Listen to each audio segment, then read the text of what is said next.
Now then, it is, of course, Selangor making the trip to Jeonju for this return fixture.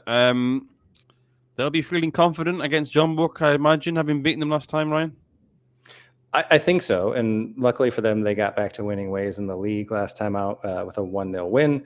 That was followed up after the 3-0 loss to JDT, which I think is just really, really frustrating for Selangor. And I think for this match, I think that 3-0 loss is a little bit more of a touchstone for them, something to learn from as they head into ACL2 here, because that's more of the style of the game I think that they're going to have to play in this one. And I'm hoping they take a very different approach, because like I said, in that one, and you can understand why teams do this against JDT, but Selangor just kind of sat back and tried to absorb pressure for a long time in that one. And a team as good as JDT, they're gonna break you down. And like I said, Selangor couldn't get anything going because JDT is very good at tactical fouls. So in this one, I would like to see Selangor do what they did at home. I'm a little wary that they won't, because they're going to be in Jeonju and it's going to be the like, let's try to get a point out of this, or like play overly defensively. But especially with the way that Jeonbuk's dressing room has to be feeling right now, low on confidence, you come out,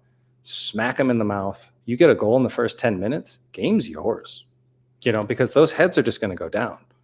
Every single player on Jeonbuk, if you score in the first 10, 15 minutes, they're going to be very morally defeated, especially playing at home in a match that I think they're going to expect to win.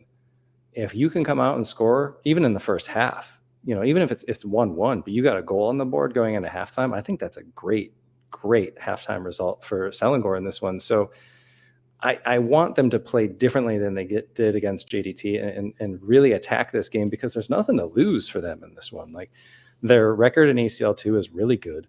They're going to get out of this group. I mean, Jeonbuk's going to get out of this group, because no disrespect to the other teams in the group, but like Selangor and Jeonbuk are the best two teams in this group. They're going to get out of this group. So I think that they should be doing the same thing that they did and just go out and try to attack the game.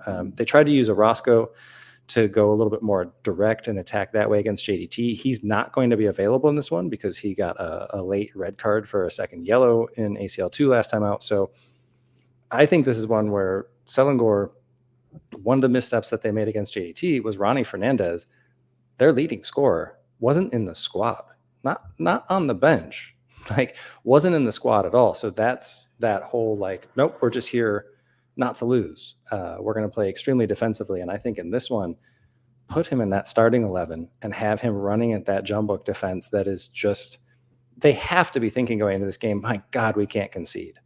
Don't let us concede. So I think for Selangor, just go at them in this, because again, like if you lose the game in Jeonju, so what? Did you have that as a win on paper coming into this tournament? So go out there and attack them.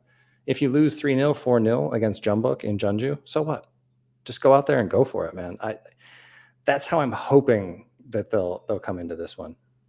Yeah, fair enough. Well, looking across the ACL2 as a whole, heading into match day 4, we have Port FC top of Group F. Then we have Bangkok United top of Group G. Nam Dinh in second. Have I said that right? Nam Dinh. Ding. I do apologise. Nam Dinh. And then we have Selangor top of Group H with Wangtong United down in third. Bit of a surprise for me, that one. But Thai teams doing better than most. Can a Thai team win it? Is there a sort of early favourite, you think, at least on the east side of the competition for you, Ryan? I mean, I love that they're in the competition. I love that Thai League teams would be in the competition to win it. I think Sanfrecce Hiroshima being near the top of J1 and in this competition might have something to say about that. Sydney FC could still surprise. They've got some Brazilian guy playing for them now. I don't know if anybody's heard of Mr. Costa. Kind of a big guy. But I think with this, like Montong, I think they've got that name recognition, right? But like they're not in great form domestically. I think they'll drop off. I don't expect a lot of them in this competition. Sorry to Ta if he's watching, Ta Lau, big Montong fan. But I think some of the teams here could really give this a go, right? Port, somehow their manager just left, and you think the K-League coaching carousel is bad. My goodness, Thai League is a whole other level of like guys just randomly up and leaving. So there's a little bit of upheaval there. Namding aren't doing as well domestically, but I think they'll still do fine in their group. To me, I think Bangkok United is the team to watch in this one. They've been doing really well domestically. They're technically top of the table right now, but they've played 3 more games than Buriram, so that'll balance out. But I think that this is one where they're not fighting on as many fronts. Buriram are in this competition. They have the domestic league, they have domestic cups, and they have Shopee Cup as well. So like they've got the squad for it. They have the depth, but that's a lot. Whereas Bangkok United don't have as many obligations. So I think that they really want to prioritize this competition as well, because the domestic league, maybe they could get up there, maybe, and that would be great if they could. But, that's probably going to be Buriram. So if a team like Bangkok United, who plays in an oversized stadium, I really wish they didn't play at Thammasat all the time. It's too big. It's very reminiscent of some K-League teams. But they are a team that's been doing a lot of really good work for a couple of years, and a strong showing in this competition could help really drag a lot of Thai teams up as well. So I think Bangkok United, have a really, really good opportunity in this competition. Yeah. Fair enough. Good.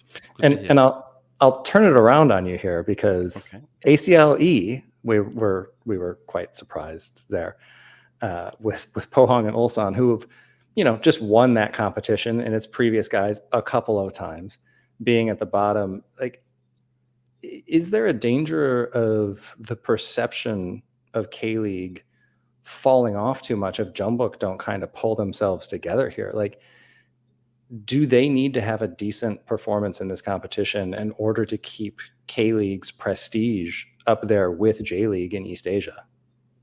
Maybe, yeah. I think it's going to take a bit of time for K-League teams to get used to this new schedule and how they balance the ACL with the league, especially the teams who are going for titles like Ulsan. In terms of ACL 2, though, Jeonbuk, yes, they should still progress, and they should they should take it seriously, because they're not going to be in ACL next year unless they win this. So,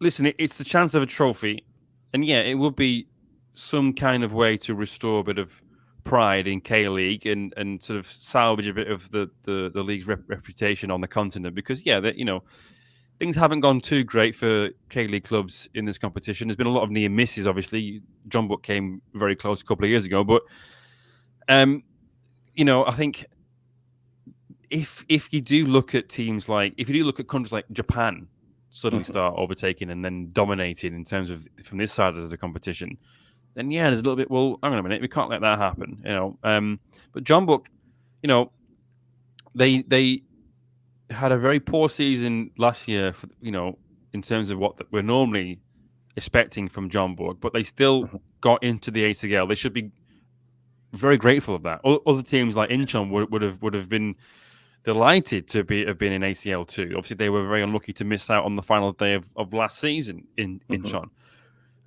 So Jeonbuk should take this competition seriously, and they should do so, because they, when they're going to be back in the ASEAN Champions League again, they just don't know. It could be in K-League 2 next year, for goodness sake. So, they kind of owe it, I think, to try and help salvage things. Luckily, as you said, they should get through this group, because obviously they won their first 2 games. It's given them a good platform.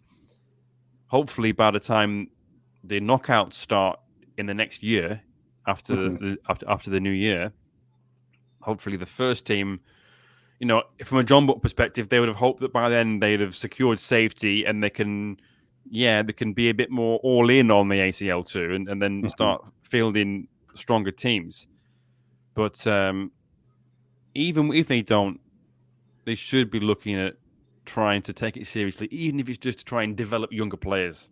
Giving them something different to K4 is going to be better for their education and their development than playing on plastic pitches in K4. So yeah.